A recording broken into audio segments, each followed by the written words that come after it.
Bien.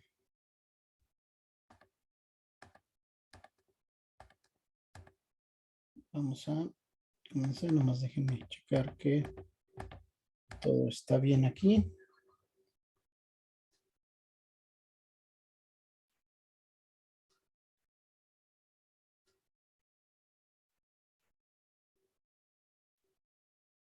Muy bien.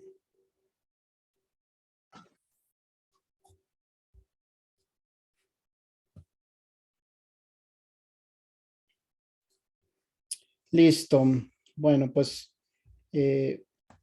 tenemos que revisar el día de hoy lo que es ya de la práctica 2 que ya estuvimos comentando la vez pasada, pero ahora haciendo mayor énfasis en cómo vamos a hacer esto del enfoque distribuido, ¿no? Entonces, lo primero que quiero que piensen es ya en el código, lo que tenemos que hacer conceptualmente es separar todo lo que se refiere a la capa de red, que están obviamente en los códigos locales inmersos, que en este caso es el eco server y el eco client, ¿sí? Para este ejemplo de la práctica, y hacerlos o trasladarlos para que vivan en una capa distribuida. ¿Qué significa eso? Es la famosa capa del middleware, ¿no? ¿Sí? Esa capa como tal, pues nosotros la vamos a conocer como el código que vive en el stop y el código que vive en el esqueleto, ¿no? ¿Y para qué vamos a hacer esto? Bueno, pues vamos a ir comentando, ¿no? Primero, cuando ya hable del código, lo que voy a necesitar primero es que tú definas el cliente y el servidor. Ya están definidos. Tenemos Eco Client, tenemos Eco Server en la práctica 2. Nos piden definir una interfaz remota para el cliente y el servidor. Como estamos en Java, necesitamos esa interfaz remota. ¿Con qué propósito? Con el propósito de que podamos mandar llamar a los códigos que están ahí desde diferentes computadoras. Ese es el propósito de esa interfaz remota, que no tenga que vivir en la misma computadora, sino que pueda estar en diferentes computadoras. Por supuesto, para ello voy a necesitar un ambiente de red. Si no tengo el ambiente de red, pues no es posible llevar a cabo esto, ¿no?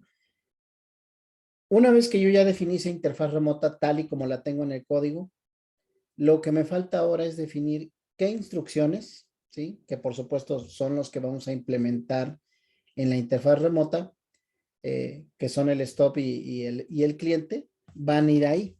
¿Qué instrucciones? Y finalmente, pues incluir este stop y este skeleton en el servidor, ¿sí? Ya una vez que tenemos eso, ya simplemente es compilar y ejecutar. ¿Voy bien hasta aquí, Angélica García?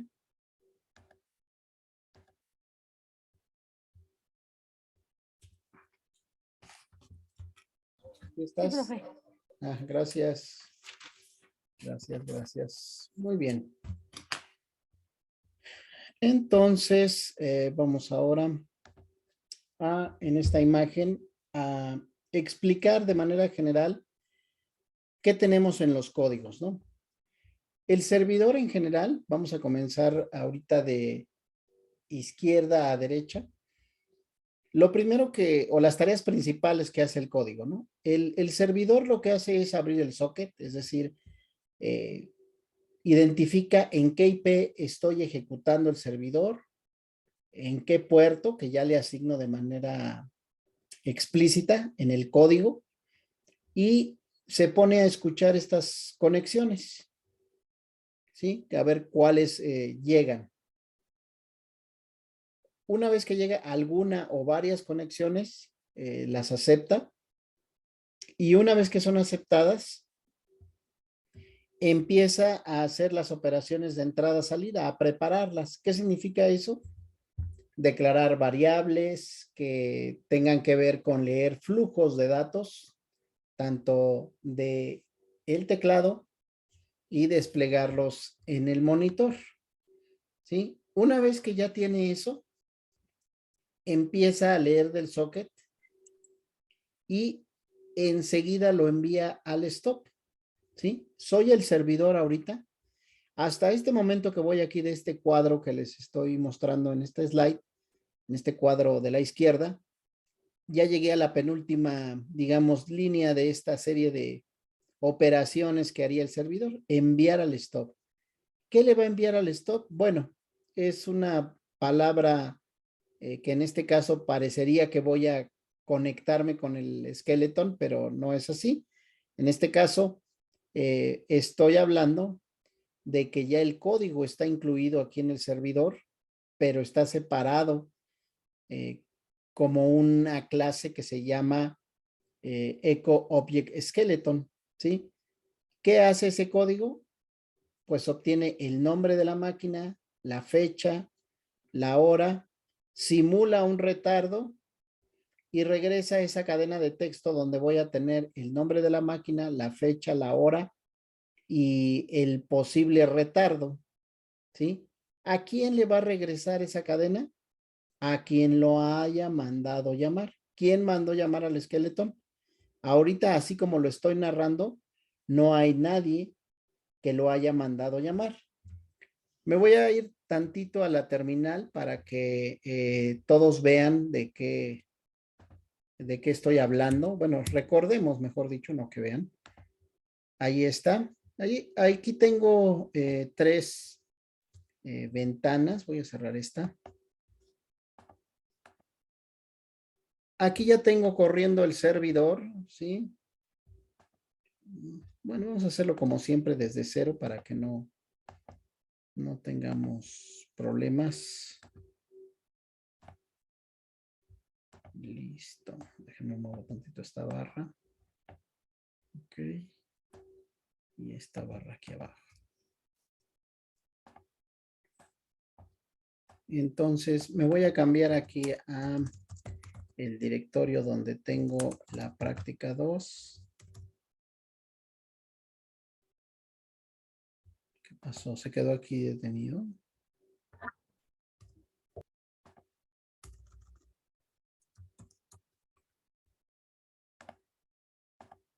Ok, ahí está ya.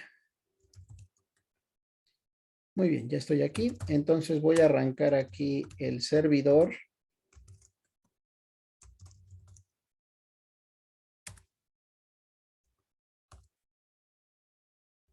Listo, ¿no? Ahí ya tengo corriendo el servidor. Ahora de este lado me voy a cambiar igual a donde tengo el código.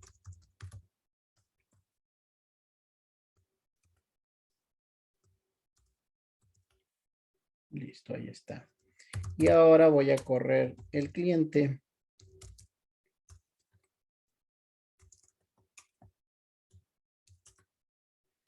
Recuerden que le pongo el nombre de la máquina, que en este caso es localhost, y el puerto, ¿no? Ahí está ya. Aquí ya le pongo hola, hola, soy el cliente 1 y ya está desplegándome, ¿no? Aquí.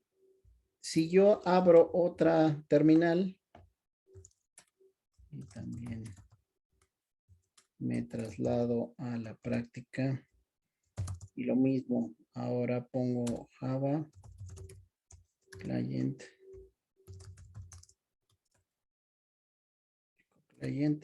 ahora voy a poner la IP, es exactamente lo mismo y el mismo puerto y aquí pongo soy el cliente 2, ¿no? Y aquí ya aparece, entonces aquí ya tengo ahorita dos clientes que están, aunque en esta computadora lo estoy haciendo obviamente en el mismo equipo, pero podría bien estar en diferentes equipos y estar observando que yo puedo escribir de nuevo hola aquí y estar viendo que responde y que después de los 3 segundos también me vuelve a responder o aquí nuevamente de nuevo el equipo 2 y ahí está, ¿no? Ahí ya me contestó y aquí ya también. Bueno, ahora a lo que voy es, si yo me pongo a revisar el código, de acuerdo a lo que ahorita les presenté en las slides, este es el servidor, ya lo platicamos la vez pasada, pero quiero enfatizar en algo. Primero, yo creo aquí se construye, se define un Eco Object Skeleton que vendría a ser aquí de esta figura, este que está aquí, ¿sí? Este que dice aquí Skeleton. Entonces, si reviso el código, lo primero que hago es declarar ese Skeleton, es decir, va a ser parte de este servidor, ¿sí? Para que quede más claro.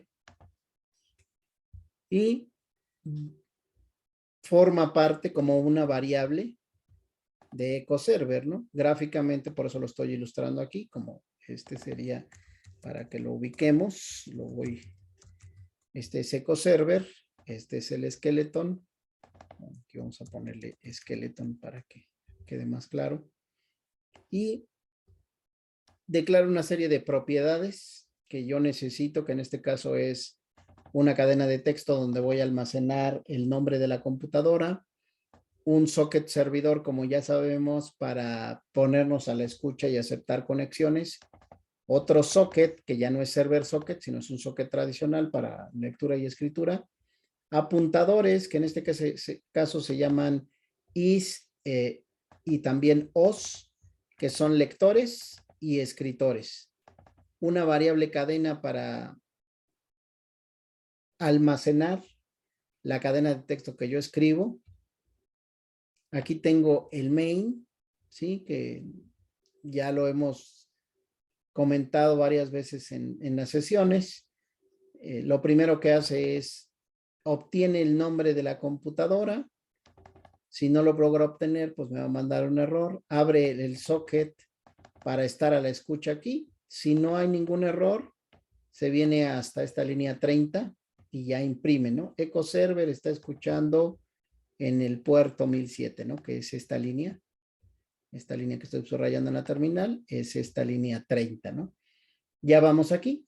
Y luego viene un bucle infinito, ¿sí? Un bucle que está con una bandera de true aquí, listening, es un booleano que dice mientras true, ¿no? O sea, nunca se va a detener. Mientras sea true, ¿cuándo es mientras sea true? Pues siempre.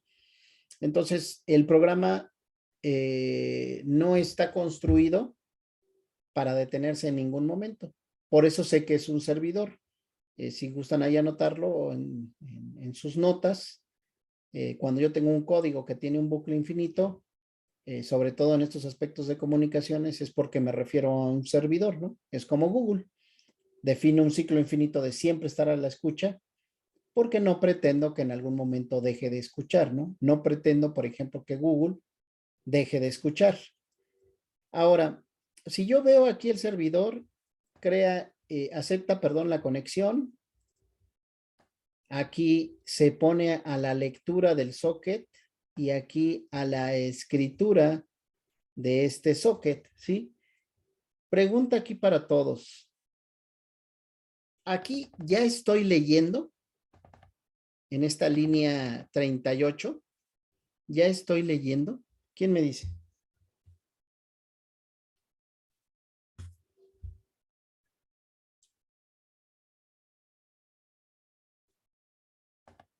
Chicos, ¿sí me escuchan? Sí, ¿en qué línea dijo, profe? En la línea 38, esta que estoy subrayando, no sé si se alcanza a ver ahí. Línea 38. Bueno, aquí aparece como 39, pero es la línea 38. Ahí está. No sé si se alcanza a ver o se ve muy pequeño. Lo hago más grande si gustan para que. Línea 38 aquí. La 42, profe. ¿Mande? ¿Qué pasó? ¿Quién habló? No alcancé a escuchar. No, ya nada, ya nada. 38, ya estoy leyendo en la línea 38 del socket. Sí, ¿no, profe? Según Ya yo le sí, estamos profe. asignando el valor que leímos ahí. A ver, uno a la vez, es que se cruzó ahí el audio, por favor.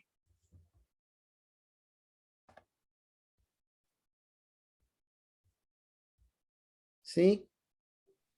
Ah, bueno, yo decía que sí porque, bueno, el buffer read ya no estaba mandando lo que leímos del cliente del socket y nos lo estaba asignando a nuestro is, ¿no? Sí, a ver que alguien más dijo algo diferente, creo, cuando escuché que cruzaron. Gracias. No, sí, igual, profe, que sí, ya se lee ahí. Ya estamos leyendo, o sea, la variable, en este caso, bueno, el objeto is ya tiene un valor ahí, en ese caso. No, profe, según yo, solo está en espera para leer, pero en sí no está leyendo nada. Es correcto, Angélica. Apenas hemos asignado la variable is o la variable is a el lector, o sea, como si colocáramos un apuntador al socket, pero todavía no estamos leyendo, ¿no? Entonces aquí lo correcto es que yo ponga preparamos para leer del socket, ¿no? Lo mismo va a pasar acá abajo, preparamos para escribir en el socket. Donde sí ya leemos es aquí abajo, como bien lo comentan, aquí sí está, ¿no? Utilizo este apuntador y le digo que lea una línea. Y cuando haya leído esa línea, se le asigne a esta variable input line y además revise que sea diferente de nulo. O sea, que sí haya algo que leer, porque puede ser que no haya nada que leer, ¿no? Que yo lea nulo, que lea vacío, pues. Y nulo es diferente de nulo, pues no entraría en el ciclo while y saldría, ¿no? Pero mientras haya algo escrito, va a estar allí leyendo de manera continua. Y aquí viene lo que me interesa que ahorita ustedes observen. Aquí yo estoy colocando en el escritor, ¿sí? Para escribir, válgase la redundancia, en el objeto EO. Si me regreso acá arriba para recordar qué es el objeto EO, ¿quién es? El skeleton. Y ahí le estoy mandando llamar al método echo, ¿sí? Con lo que leí del socket, ¿sí? ¿Qué estoy tratando de explicar? Que ya he separado, ¿sí? En ese momento, perdón, no he separado todavía, al menos en lo que estoy ahorita revisando. El echo server se sigue encargando de las cuestiones de red. Abre el socket, se pone a la escucha, abre conexiones, prepara operaciones de entrada-salida, lee del socket. Y el skeleton, ¿qué sí está haciendo? Está haciendo lo del método echo, ¿no? El método echo, ¿sí? Está colocando lo referente al método echo, ¿sí? Aquí, nada más lo único que tengo de referencia del skeleton, si me regreso otra vez aquí, línea 7, he creado un objeto skeleton y yo lo mando llamar aquí hasta la línea 44. No hay otro elemento que se refiera al skeleton. Todo lo demás, digamos, lo hace el servidor, ¿sí? Si me regreso acá al gráfico, en el skeleton dice que ahí voy a tener que obtener el nombre de la máquina, la fecha, la hora y hacer un retardo y regresar la cadena. ¿A quién le va a regresar esa cadena? Si me regreso al código, ¿a quién le regresa esa cadena? Aquí cuando yo vengo aquí, dice aquí OS. ¿OS quién es? El escritor en el socket. Entonces va a imprimir en el socket lo que le vaya a regresar, en este caso, el método echo. Y entonces, lo que quiero que quede claro para todos es lo que puse en esta slide 2. Tengo que separar todo lo que es la capa de red para que vivan en una capa distribuida. La pregunta es, ¿aquí estoy separando cuestiones de red? Parece que no, ¿verdad? Porque dices, el socket lo abrió el código echo server, no lo está abriendo el skeleton. El puerto igual, se pone a escuchar, acepta conexiones. Parece ser que todo lo que tiene que ver con la red lo sigue haciendo EcoServer. En cambio, el Skeleton como que no hace nada de cuestiones de la red, simplemente dice, obtiene el nombre de la máquina, o sea, quiere saber cómo se llama la máquina donde se está ejecutando el código, la fecha y la hora del sistema actual, y luego hace un retardo y regresa a la cadena. Para recordarlo, me voy a ir al código, me voy a ir aquí al Skeleton, aquí está. Voy a hacerlo un poquito más pequeño el texto. Y si yo vengo aquí, me doy cuenta que aquí tengo el constructor de este Skeleton, ¿sí? Este es el constructor. Y después tengo que revisar en qué parte yo mando llamar aquí en el Skeleton a algún método, ¿no? ¿Cuál es el método que esperaría que mande llamar? ¿Quién me dice?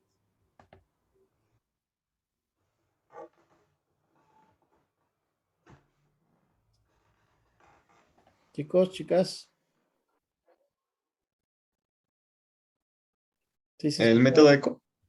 Exacto, aquí está, ¿no? Este es el que estoy esperando que implemente, ¿no? El método eco. Y esto es lo que quiero resaltar ahorita aquí en esta lámina. Aquí el método eco ya no lo va a tener el servidor. El método eco va a vivir aquí adentro, en el Skeleton. ¿Para qué? ¿Cuál es el propósito de que yo haga que ese método sea remoto? ¿Por qué quiero que sea remoto? Porque yo quiero que este código en un momento dado me lo lleve a otra computadora. Viva en diferentes computadoras, igual que el stop, que vivan en otras computadoras y que no formen parte explícitamente del código en el que inicialmente fueron generados. ¿Sí? Eso le va a permitir decir que estamos comenzando a hacer un software distribuido. Cuando el código yo me lo puedo llevar a otra computadora sin que eso signifique tener que recompilar todo de nuevo. Simplemente copio y pego el archivo que aquí estoy hablando, el Eco Object Skeleton, este que está aquí arriba. Me lo llevo a una computadora distinta y debe de poder seguirse ejecutando. Ese es el propósito de hacer un software distribuido. Por eso ustedes ven que aquí lo que hace primero es que obtener el nombre de la máquina. Esta instrucción de obtener el nombre de la máquina no tiene sentido si yo estoy en la misma computadora. ¿Cuándo tiene sentido? Que aquí está, de hecho, sí, que aquí toma, bueno, obtiene la fecha, el formato, ¿sí? Acá arriba está my URL, aquí en la línea 15. Aquí es donde le pregunta, oye, ¿cómo te llamas tú, no? O sea, el código, me estoy ejecutando en esta computadora y le voy a pedir su nombre a esa computadora. Si por alguna razón no tiene asignado un nombre o no me puede dar el nombre, yo aquí asigno una cadena que se llama localhost. Le podría haber puesto aquí Juan o Pedro o lo que tú quisieras. Pero es importante que observes por qué el código fue construido así. Porque la idea es que este código, reitero, este skeleton, yo me lo lleve a alguna otra computadora y cuando ya esté ejecutándose en otra computadora, yo necesito saber cómo se llama esa computadora, ¿no? ¿Cuál es el nombre o la IP de esa computadora? Necesito saber la fecha, necesito saber la hora y luego hago ya aquí un retardo, dice, y regreso a esa cadena de texto completa con el nombre de la máquina, la fecha y la hora, que eso es lo que yo veo aquí cuando ejecuto el código, ¿no? De hecho, aquí dice, ¿no? Soy el cliente 2, retrasado 2 segundos, ¿no? ¿Sí? Aquí sería exactamente algo muy similar. Entonces, el stop y el skeleton son los elementos que ya lo he dicho en otra ocasión. Estos van a ser mi qué? Perdón, no, estoy mal. Es el middleware, ¿sí? Déjenme quito el relleno. Y vamos a colocarle un poco de grosor. Así. Sí, estoy hablando de que entonces este como tal, ¿sí? Es lo que va a ser mi middleware. ¿Sí? Y lo tengo que separar forzosamente del código inicial. Por eso aquí ustedes ven que tenía el servidor. Ahora en el skeleton, el método echo se encarga de que, como lo dice aquí, la fecha, le da formato, y construye una cadena una cadena de retorno que va a tener cómo se llama la máquina, la fecha, más lo que haya definido yo como la entrada, ¿no? Aquí en el echo, cuando me mandan llamar, eso lo voy a colocar aquí y voy a imprimirlo y al final lo voy a regresar. ¿A quién se lo voy a regresar? A quien haya mandado llamar el método echo. Algo que quiero que todos visualicen es que el stop todavía no llegó allí, pero aquí también hay un método echo, ¿sí? Pero aquí sí se va a ver reflejado que se haya separado todo lo que tiene que ver con la red de todas las operaciones iniciales, ¿no? Si yo veo aquí lo que he escrito de este lado derecho, yo digo, voy a crear el stop, voy a asignar un puerto y un nombre, voy a leer del teclado y luego dice, voy a enviar al stop. ¿Qué voy a enviar al stop? Lo que haya, por supuesto, leído del teclado. ¿Qué va a hacer el stop cliente? Ah, pues se va a conectar con el servidor, ¿sí? ¿Cómo? ¿Con qué parámetros? Con los que el cliente le haya mandado. Quiero que te conectes a este puerto y a este nombre.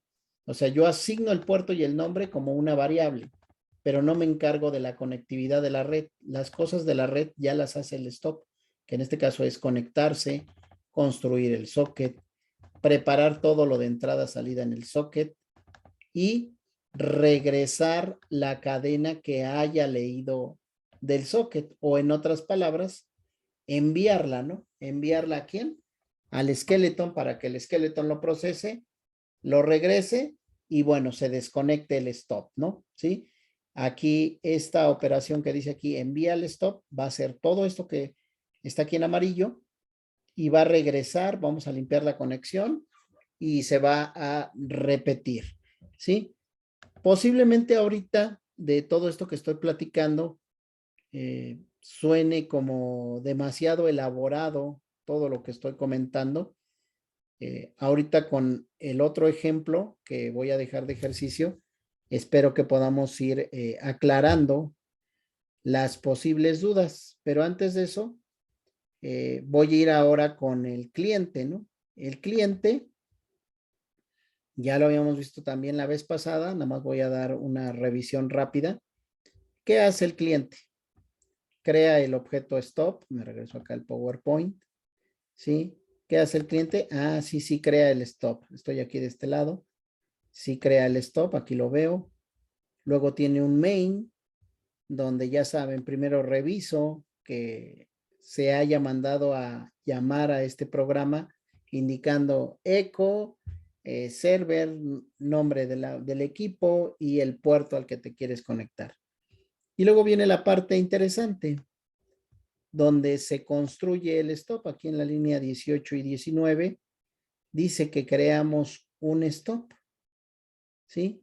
Y luego ya nada más lo que sigue es primero a ese stop, si ustedes ven, le voy a pasar lo que yo haya escrito en la cadena de comandos, o sea, esto que pusimos aquí, esto precisamente, esto aquí, que yo escribí localhost y 1007, o que acá abajo escribí como 127.001.1007, es lo que le estoy pasando aquí, ¿no? Localhost o la IP 127.0.0.1 y el número del puerto al cual me quiero conectar, que ya saben, como está en cadena, lo pasamos a entero. Y aquí asigno la variable estándar, stdin, que es el teclado, ¿sí? Y acá la del monitor. Le asigno un lector al teclado y un escritor al monitor. Y enseguida construyo un bucle infinito donde preparo el lector de flujo para el teclado. ¿Por qué un lector de flujos? Porque no sé qué tanto va a escribir el usuario. No sé si va a escribir 2 letras, 10 letras, 5 palabras. No sé si aquí voy a poner, hola, ¿cómo estás? Yo estoy bien. ¿Y tú qué tal? ¿Qué has hecho? Bla, bla, bla.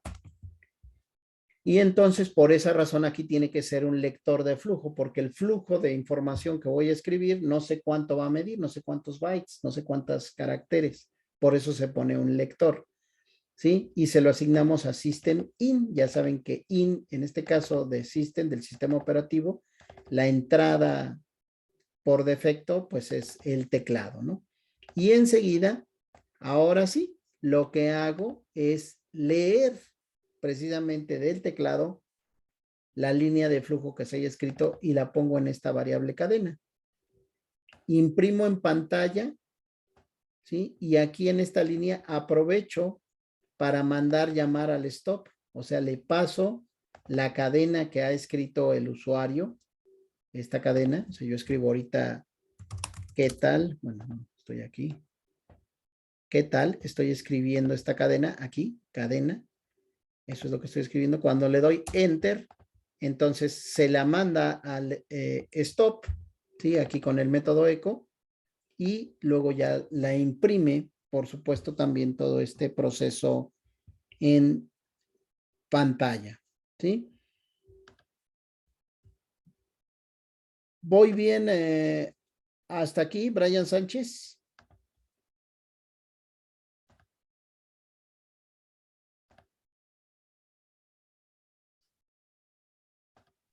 Sí, profe. ¿Sí? ¿No hay dudas, preguntas? Yo, profe. Sí, En el código, también declaró unas variables de buffer y print arriba, que eran std in y std out. sí. Esas pantas, ¿para qué las declaró? Porque eso es, bueno, aquí en este caso, la idea es asignarlas para ponerlas a lo que esté, en este caso, leyendo, ¿no? Del teclado y de la pantalla. Lo que pasa es que este código lo tomé también de partes de lo de la práctica 1 y aquí en realidad debería de estar usando, por ejemplo, este stdin aquí, ¿no? Por ejemplo, es una buena observación, ¿sí? Que a mí ahí agradezco que hagas la observación porque pues no la estoy usando como tal la variable, ¿no? Ahí simplemente se la estoy asignando, pero aquí ya pues digamos que decido no usarla y directo, ¿no? Lo tomo del sistema operativo, ¿no? Entonces podría utilizar la variable y hacer más procesos, estas dos, o dejarlo así como aquí está con system in y sería todo lo que tendría que hacer, ¿no? Me traje esta declaración de la práctica 1, voy a adecuarla porque si no debe de estar ahí porque pues no la estoy usando, ¿no? Sí, gracias, Eric. ¿Alguna No, otra está pregunta? bien. ¿Alguna otra pregunta? Entonces, bueno, si el esqueleto y el se hacen, se separan, entonces el servidor y el cliente solo se espera conexiones en la parte del servidor y la parte del cliente limpia la conexión y repite el proceso. Bueno, de hecho, si ves, Angélica, ambos deben de limpiar la conexión, ¿no? Aquí, bueno, aquí no puse, pero también debe de ser limpiar. Con limpiar la conexión me refiero a una instrucción en Java que lo que hace es quitar cualquier carácter que se haya quedado en la comunicación en el socket. Una vez que ya leímos, eliminar, por así decirlo, posible basura que haya quedado ahí de alguna otra conexión anterior que no se haya limpiado y se hace más que nada para eso, ¿no? ¿Sí? Sí, profe, gracias. ¿Sí? ¿Alguna otra pregunta aparte de esa?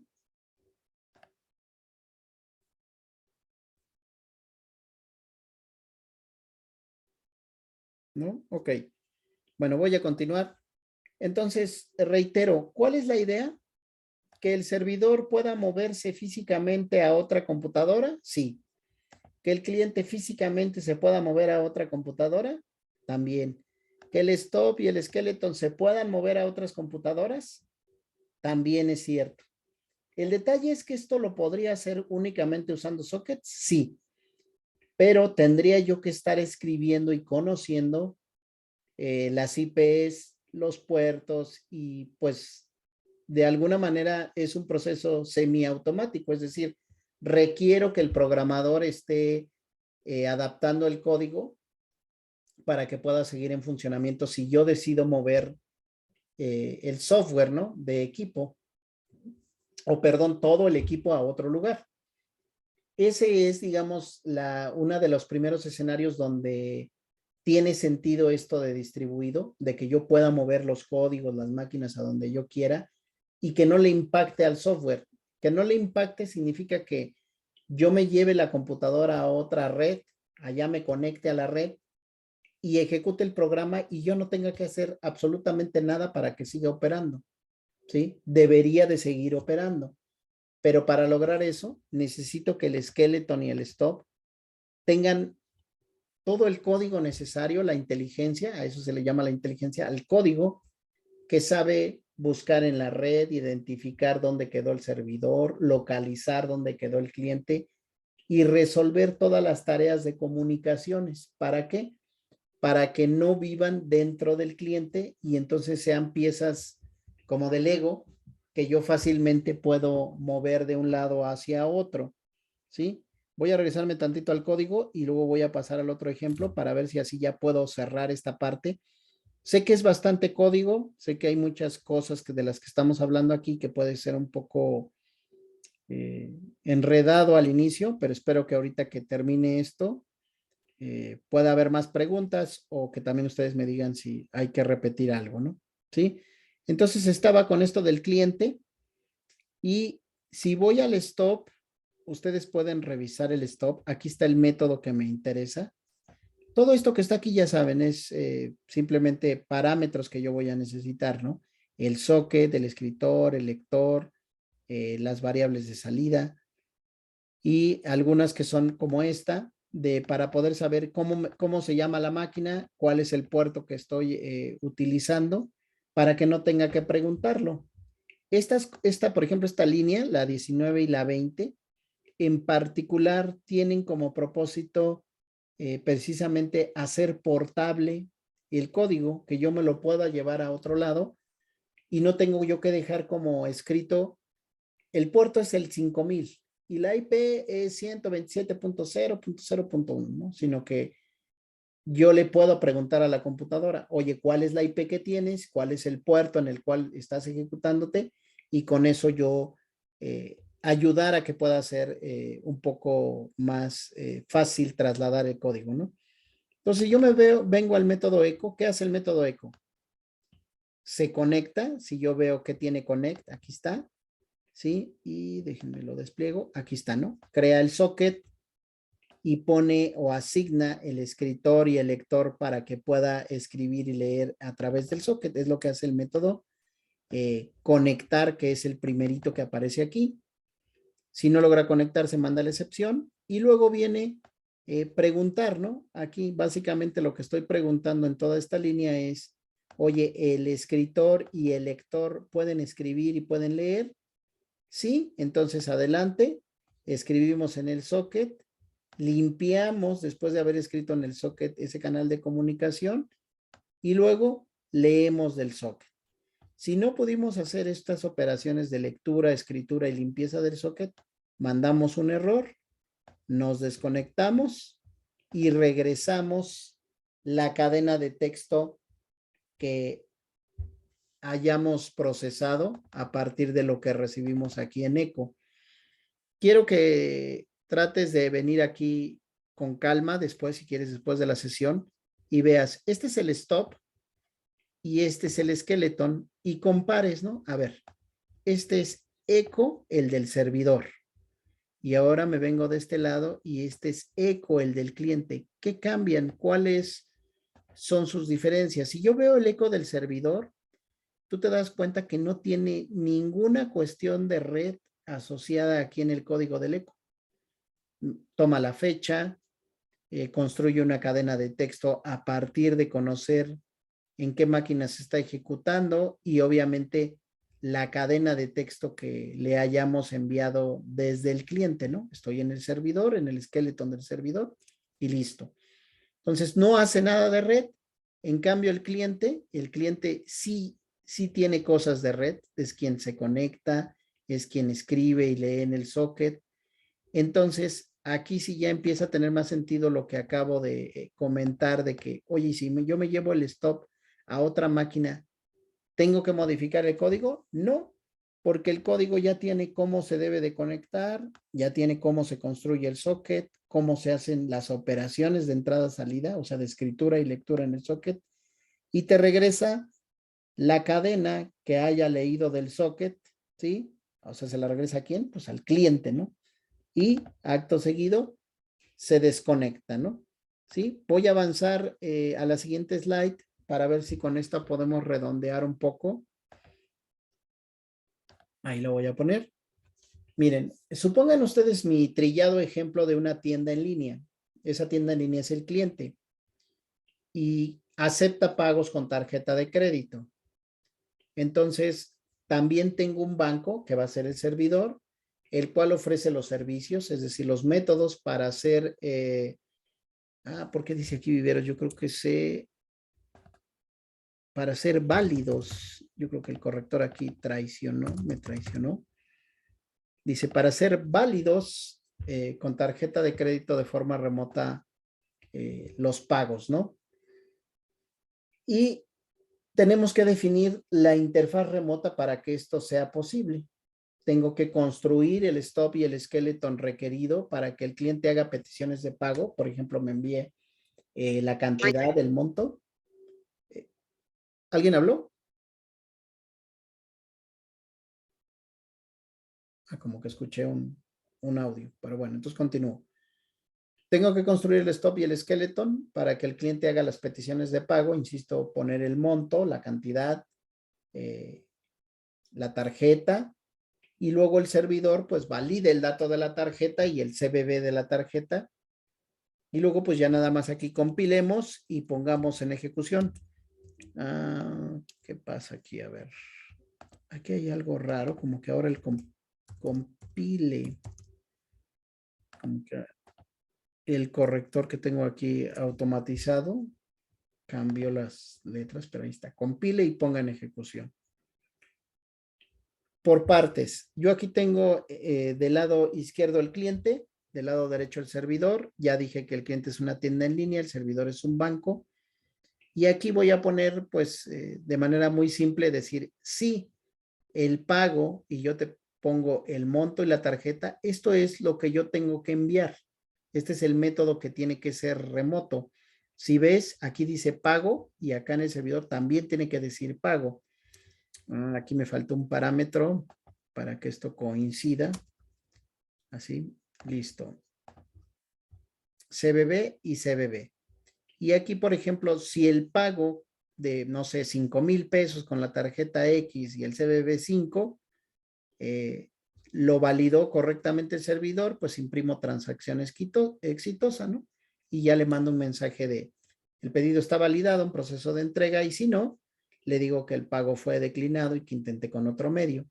El servidor, cuando recibe la petición del cliente del pago, va primero a preguntar si existe la tarjeta con ese CBB. Si sí existe, pues va a verificar si hay saldo suficiente. Si es así, pues va a regresar un true. Y si no, pues va a regresar un false. Entonces, lo que estoy comentando o que va a ser su ejercicio de la práctica 2 es que ustedes, tomando como base ese código, lo modifiquen para que ahora el skeleton pues sea esa tienda en línea que manda a llamar al método remoto pago, ¿sí? El stop lo que va a hacer es recibir ese método remoto. Ustedes decidirán si el stop es el que tiene que validar que la tarjeta tiene saldo, que sí existe, y luego pasársela al cliente, o si es el cliente, perdón, si es el servidor el que tiene que validar que la tarjeta es válida. Creo que lo dije al revés, pero verbalmente a lo que me refiero es, el servidor es el banco, el cliente es la tienda en línea, entonces la tienda en línea hace la petición del pago, es una petición remota. Reitero, ¿por qué es una petición remota? Porque el código del stop no tiene que vivir en la misma computadora. Esto lo vamos a revisar más adelante en otro ejercicio. Ahorita todo lo estamos haciendo en una máquina local, pero sí tenemos que poder mover, reitero, el stop y el skeleton a otras máquinas, ¿sí? Tengo que poder mover estos a otras máquinas. El servidor y el cliente, si es necesario, también debo de poder moverlas a otras máquinas, de tal manera que tenga yo la opción de lo que acabo de comentar de que sea remoto, ¿no? De hecho, recordando un poco en el código, ¿sí?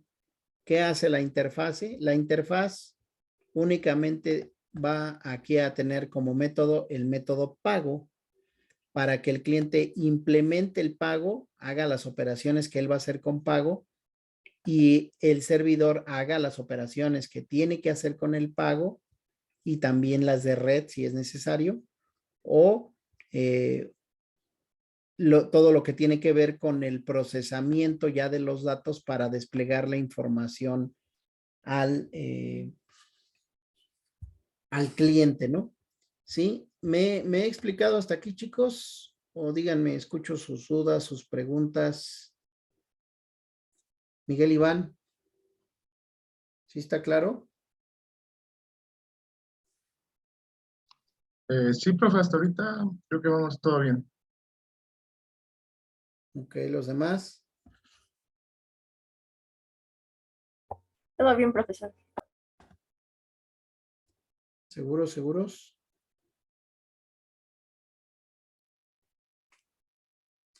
A ver, vamos a ver.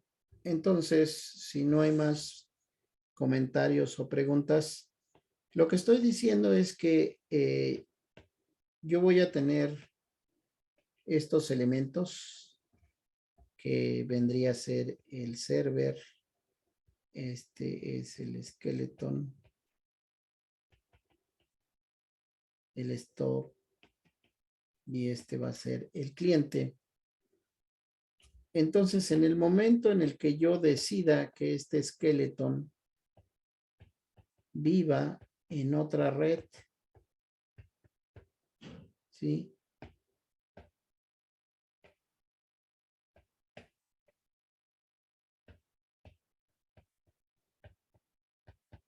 En una red 2, por ejemplo. ¿Cuál es el primer problema al que me voy a enfrentar cuando, digamos que ya los compilé, como ahorita que aquí ya los tengo en la computadora compilados, ya tengo los .class, y yo les digo, oigan, quiero que, por ejemplo, Alonso le envíe el archivo skeleton de la práctica 2, por ejemplo, a Brian, y que intenten ejecutar el código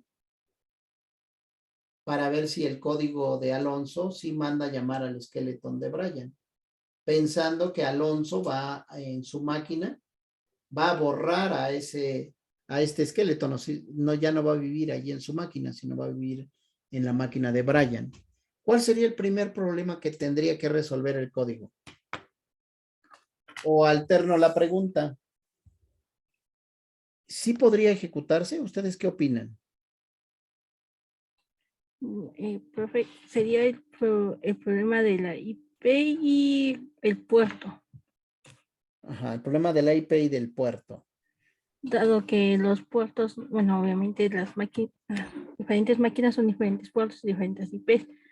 Entonces, que primero sería que averiguar si ya tienen la IP de la máquina que se está utilizando y borrar de la máquina anterior.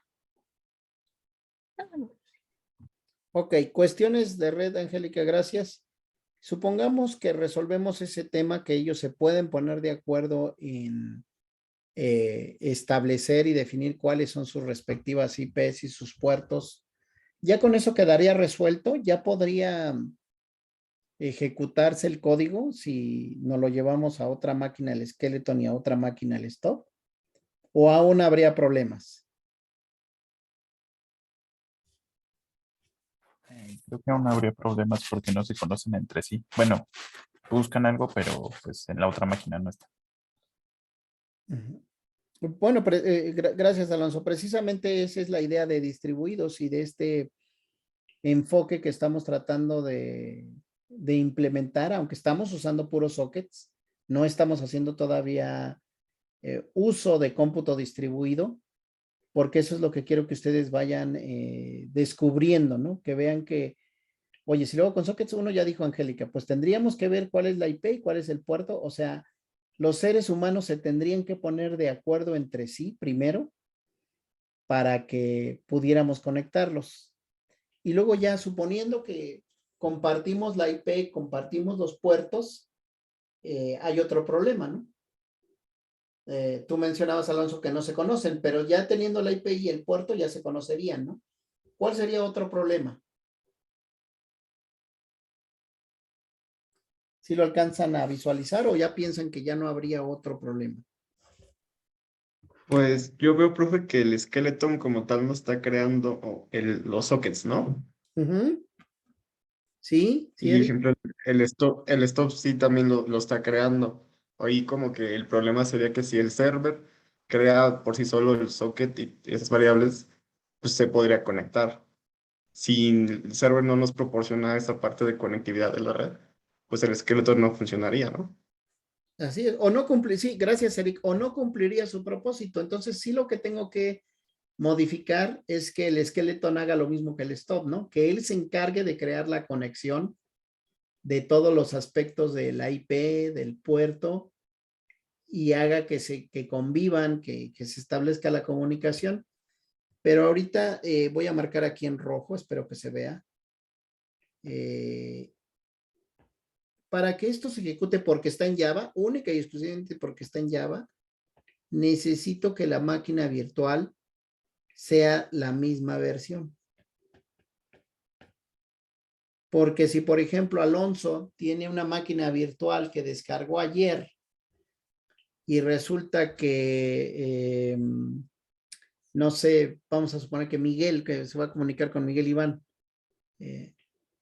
y Miguel Iván tiene una máquina virtual que descargó en enero o en diciembre y es una versión distinta, muy posiblemente vaya a haber problemas a la hora de comunicarse. Entonces, debo de asegurarme que las máquinas virtuales son las mismas. Recuerden que aquí no estoy entrando ya en discusión del sistema operativo, porque Java, ¿sí? Para recordar, lo voy a poner ahorita en otra pizarra. Lo que hace que Java tenga la posibilidad de que yo comunique el código y se ejecute igual un código Java en una máquina Windows o en una máquina Linux y yo no lo tenga que modificar, es porque dentro está ejecutando una máquina virtual y esa máquina virtual es la que ejecuta esos archivos .class, ¿sí? Estas máquinas virtuales entre sí tienen que ser las mismas para que yo un código que compilé en Windows me lleve nada más el puro .class a Linux y allá se pueda ejecutar igual que en Windows. Necesito entonces forzosamente que las máquinas virtuales sean compatibles. Si no son iguales, que sean compatibles. A veces las máquinas virtuales, cuando son de una versión anterior o dos versiones anteriores, no tienen problema. Pero cuando ya son de versiones superiores, a veces presentan problemas. Esto que estoy aquí comentando en esta pizarra es precisamente lo que hace que la máquina virtual de Java le decimos es multiplataforma. Bueno, en realidad no es que sea multiplataforma, porque de hecho, esta máquina virtual que estoy poniendo aquí de Windows, esta máquina virtual es de Windows, ¿eh? Y esta máquina virtual que está de este lado es de Linux. Esta máquina virtual de Windows, por cierto, la voy a marcar en verde. Esta máquina virtual de Windows completita, tú no te la puedes llevar a Linux para que allá se ejecute, porque es de Windows, o sea, tiene formato .exe. Y acá de este lado en Linux no tendría un formato .exe, ¿no? ¿Sí? Estoy hablando de detalles que tienen que ver con la compilación y que aquí ahorita en esta pizarra anterior, que ya la volví a poner, estaríamos viendo reflejados, aparte de los problemas que ya comentaron Eric y Angélica, en el aspecto de que quién va a manejar el puerto, quién va a manejar los sockets. Y una vez que ya tengo eso, creo que ya ustedes ahorita con estas preguntas se dan cuenta que lo distribuido va a empezar a ocurrir cuando el código ya automáticamente él pueda gestionar el puerto y el socket. Que no le pida al programador, al ser humano, oye, dime cuál es la IP, dime cuál es el puerto. Así como lo hace el navegador web cuando yo me comunico con Google, con el buscador, no me pide más que el puro nombre, ¿no? Yo le digo Google y él es el que se encarga de resolver cuál es la IP, cuál es el puerto en el que me va a escuchar, en configurar todo lo que tiene que ver con, ¿cómo se llama esto? Todo lo que tiene que ver con operaciones de entrada-salida, ¿sí? O sea, escribir y leer de los sockets, ¿sí? ¿Sí me expliqué, chicos?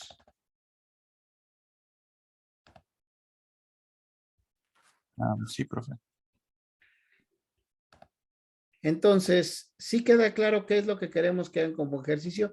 Esto ahorita lo estoy comentando aquí en la presentación.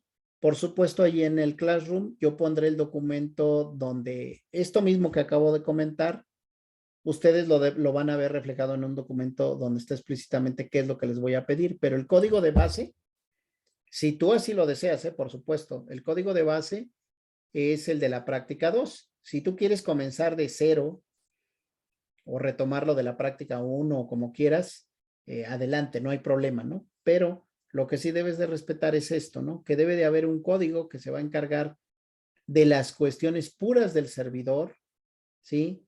De las cuestiones de conectividad y de escritura y lectura en los sockets y lo mismo en el cliente, ¿no?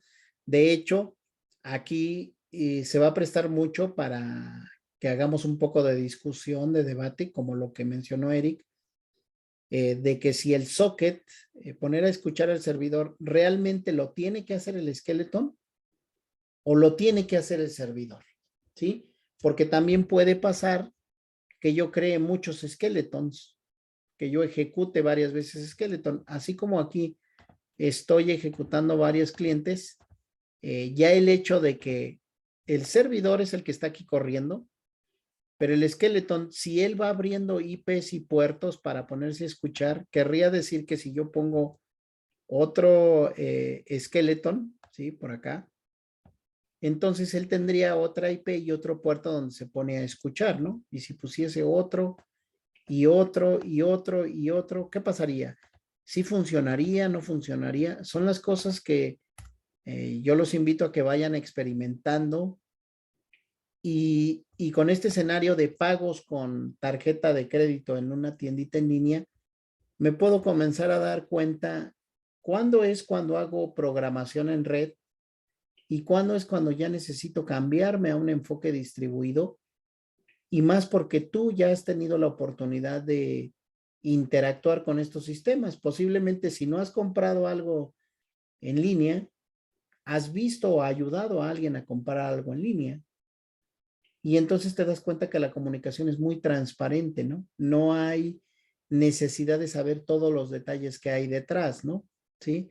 Es como lo que comentaba hace un rato, ¿no? Yo aquí nada más voy a ver un cuadro y la comunicación, ¿no? Me queda claro que yo, el servidor, yo le pido cosas al cliente, perdón, digo, el cliente le pide cosas al servidor, el servidor atiende y se acabó. Pero es transparente para mí porque me oculta todos los detalles que están aquí atrás, ¿no? Eso es transparencia, ¿no? Ahí estoy ocultando los detalles, pero aquí como estoy en una asignatura donde quiero saber esos detalles, pues tengo que enterarme qué hay aquí atrás, ¿no? Y que esos dos códigos, reitero, de la práctica 2, el skeleton y el stop en conjunto, son los que conozco como el middleware. ¿Por qué? Porque están en medio de estas dos entidades, del servidor y del cliente, y se van a encargar de resolver los temas de red. Por supuesto, ahorita estamos haciendo una simulación. En la práctica 3, ahí sí ya usaremos RPC y ahí sí ya haremos verdaderamente llamada remota.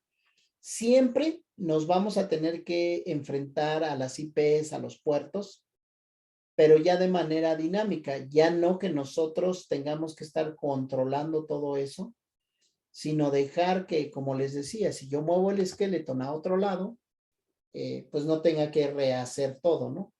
Véanlo esto como cuando les decía, de repente una empresa la adquiere otra, se fusiona o la absorbe alguien más grande.